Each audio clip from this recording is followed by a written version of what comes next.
40 ವರ್ಷಗಳಿಗಿಂತಲೂ ಹಿಂದೆ ನಿರ್ಮಾಣವಾದ ಬೃಹತ್ ಓವರ್ ಹೆಡ್ ನೀರಿನ ಟ್ಯಾಂಕ್ ಒಂದು ಇದೀಗ ಬಿರುಕು ಕಾಣಿಸಿಕೊಂಡು ಅಪಾಯದ ಸ್ಥಿತಿಯಲ್ಲಿದೆ. ಪರಿಣಾಮ ಸ್ಥಳೀಯ ಜನತೆ ಆತಂಕದ ಸ್ಥಿತಿಯಲ್ಲಿದ್ದಾರೆ.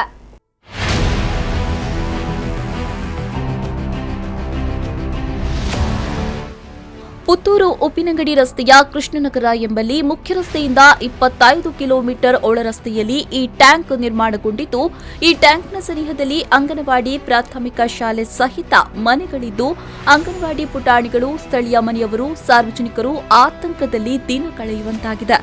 ಈ ಹಿಂದೆ ರಾಮಕೃಷ್ಣ ಹೆಗ್ಡೆ ಅವರು ಕರ್ನಾಟಕದ ಮುಖ್ಯಮಂತ್ರಿಯಾಗಿದ್ದ ಸಂದರ್ಭದಲ್ಲಿ ಈ ಬೃಹತ್ ನೀರಿನ ಟ್ಯಾಂಕ್ ಅನ್ನು ನಿರ್ಮಿಸಲಾಗಿತ್ತು. ಪಿಲ್ಲರ್ ಬಳಸಿಕೊಂಡು ನೆಲಮಟ್ಟದಿಂದ ಸುಮಾರು 50 ಅಡಿ ಎತ್ತರದಲ್ಲಿ ಟ್ಯಾಂಕ್ ನಿರ್ಮಿಸಲಾಗಿದೆ. 1 ಲಕ್ಷ ಲೀಟರ್ ನೀರಿನ ಸಾಮರ್ಥ್ಯ ಹೊಂದಿರುವ ಟ್ಯಾಂಕ್ ಇದಾಗಿದೆ. ಇದೀಗ ಕಳೆದ ಕೆಲವು ವರ್ಷಗಳಿಂದ ಟ್ಯಾಂಕ್ ರಚನೆಗೆ ಬಳಸಲಾದ ಬೃಹತ್ ಗಾತ್ರದ ಪಿಲ್ಲರ್ಗಳು ಅಲ್ಲಲ್ಲಿ ಬಿರುಕು ಬಿಟ್ಟಿದ್ದು, ಪಿಲ್ಲರ್ಗೆ ಬಳಸಿದ ಕಾಂಕ್ರೀಟ್ ಪೀಸ್ಗಳು ನೆಲಕ್ಕೆ ಉರುಳ್ತಾ ಇದೆ.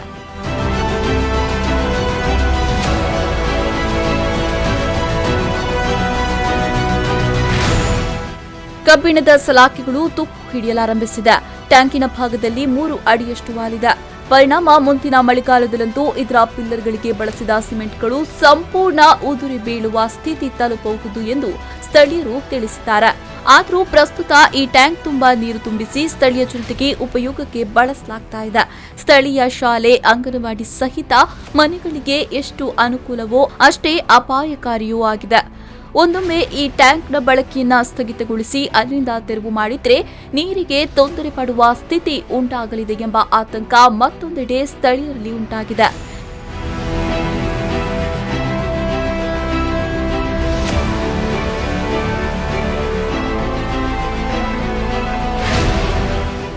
ಈ ಟ್ಯಾಂಕ್ ಸಮೀಪದಲ್ಲೇ ಅಂಗನವಾಡಿ ಸಹಿತ ಪ್ರಾಥಮಿಕ ಶಾಲೆಯೊಂದು ಕಾರ್ಯಾಚರಿಸ್ತಾ ಇದೆ. ಆಟದ ಸಂದರ್ಭ, ಸಂಜೆ ಹೊತ್ತು ಶಾಲೆ ಬಿಡುವ ಸಂದರ್ಭ ಮಕ್ಕಳು ಈ ಪರಿಸರದಲ್ಲಿ ಆಟವಾಡ್ತಾ ಇರ್ತಾರೆ. ಮಳೆಗಾಲದಲ್ಲಿ ಜೋರಾಗಿ ಮಳೆ ಗಾಳಿ ಬೀಸಿದ್ರೆ ತೊಂದರೆಯಾಗುವ ಸಾಧ್ಯತೆ ಇದ್ದು, ಏನಾದರೂ ದುರಂತ ಸಂಭವಿಸಿದಲ್ಲಿ ನಾವು ಜವಾಬ್ದಾರರಾಗುತ್ತೇವೋ ಎಂಬ ಭಯ ಅಂಗನವಾಡಿಯವರಿಗೆ ಉಂಟಾಗಿದೆ. ಇನ್ನೊಂದೆಡೆ ಹೆತ್ತವರು ಅಂಗನವಾಡಿಗೆ ತಮ್ಮ ಮಕ್ಕಳನ್ನ ಕಳುಹಿಸಲು ಹಿಂದೇಟು ಹಾಕ್ತಾ ಇದ್ದಾರೆ. ಅಂಗನವಾಡಿ ಪುಟಾಣಿಗಳ ಹಾಗೂ ಶಾಲಾ ಮಕ್ಕಳ ಭವಿಷ್ಯದ ದೃಷ್ಟಿಯಿಂದ ಸಂಬಂಧಪಟ್ಟವರು ಅಪಾಯ ಸಂಭವಿಸುವ ಮುನ್ನವೇ ಸೂಕ್ತ ಕ್ರಮ ಕೈಗೊಳ್ಳಬೇಕಾಗಿದೆ. ಈ ಬಗ್ಗೆ ಸ್ಥಳೀಯ ಮನೆ ನಿವಾಸಿ ತಿರುಮಲೇಶ್ವರಿ ಅವರು ಮಾತನಾಡಿ, ಕಳೆದ 40 ವರ್ಷಗಳ ಹಿಂದೆ ನನ್ನ ಅಕ್ಕ ಭಾವಂದಿರಿಗೆ ಈ ಜಾಗ ಸಿಕ್ಕಿದೆ. ಬಳಿಕ ಕೆಲಸದ ನಿಮಿತ್ತ ಬೇರೆಡೆಗೆ ವರ್ಗಾವಣೆಗೊಂಡು ಅಲ್ಲಿಂದ ಅವರು ತೆರಳಿರುತ್ತಾರೆ. ಈ ನಡುವೆ ಟ್ಯಾಂಕ್ ನಿರ್ಮಿಸಿದವರು ಖಾಲಿ ಜಾಗ ಎಂದು ಸರಿಯಾಗಿ ಪರಿಶೀಲಿಸದೆ ಹಲವು ಬಾರಿ ಟ್ಯಾಂಕ್ ತೆರವುಗೊಳಿಸಬೇಕು ಎಂದು ಸಂಬಂಧಪಟ್ಟವರಿಗೆ ಮನವಿ ಮಾಡಿದ್ದೇವೆ. ಇದೀಗ ಮತ್ತೊಮ್ಮೆ ತೆರವಿಗೆ ಮನವಿ ಮಾಡಲಿದ್ದೇವೆ ಎಂದು ಹೇಳಿದರು. ದಿನಾಲೂ ಒಂದೊಂದು ಪೀಸ್ ಬೀಳುತ್ತಾ ಇದೆ. ಮನೆಯ ಮಹಡಿ ಮೇಲೆ ಸಹ ಬೀಳುತ್ತಾ ಇದೆ. ಹತ್ತಿರದಲ್ಲಿ ಅಂಗನವಾಡಿ ಕೇಂದ್ರ ಸಹ ಇದೆ. ರೋಡ್ ಸೈಡಲ್ಲಿ ಸಹ ಹೋಗುವ ವೆಹಿಕಲ್ಸ್ ಸಹ ಇದೆ, ಹೋಗ್ತಾ ಇರ್ತಾರೆ. ಮತ್ತೆ ಪಕ್ಕದಲ್ಲಿ ಸರ್ಕಾರಿ ಸ್ಕೂಲ್ ಸಹ ಇದೆ. ಹಾಗೆ ತುಂಬ ಸಮಸ್ಯೆ ಬರಬಹುದು. ಮತ್ತೆ ಮಳೆಗಾಲದಲ್ಲಿ ಗಾಳಿ ಇದೆಲ್ಲ ಬರುವಾಗ ತುಂಬ ಭಯದ ಅನುಕಂಪ ಇರ್ತದೆ. ಮತ್ತೆ ಮಕ್ಕಳು ಸಹ ಹಾಗೆ ರೋಡಲ್ಲಿ ಹೋಗೋದು, ಆಟ ಆಡೋದು, ಮತ್ತು ಟಾಂಕಿ ನೋಡೋದು, ಭಯಂಕರ ಟಾಂಕಿ ಬೀಳಿಕ್ಕಾಗಿದೆ ಅಂತ ಹೆದರಿ ಹೋಗೋರು ಸಹ ಇದ್ದಾರೆ.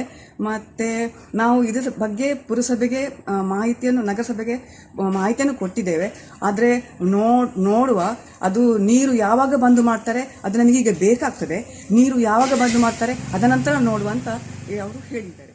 ಒಟ್ಟಿನಲ್ಲಿ ಸುಮಾರು 40 ವರ್ಷ ಹಳೆಯದಾದ ನೀರಿನ ಟ್ಯಾಂಕ್ ರಚನೆಗೆ ಬಳಸಲಾದ ಬೃಹತ್ ಗಾತ್ರದ ಪಿಲ್ಲರ್ಗಳು ಅಲ್ಲಲ್ಲಿ ಬಿರುಕು ಬಿಟ್ಟಿದ್ದು, ಪಿಲ್ಲರ್ಗೆ ಬಳಸಿದ ಕಾಂಕ್ರೀಟ್ ಪೀಸ್ಗಳು ನೆಲಕ್ಕೆ ಬೀಳ್ತಾ ಇವೆ.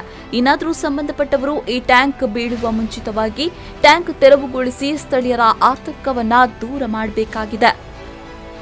ಅನೀಶ್, ವಿಫೋ ನ್ಯೂಸ್ 24/7 ಪುತ್ತೂರು.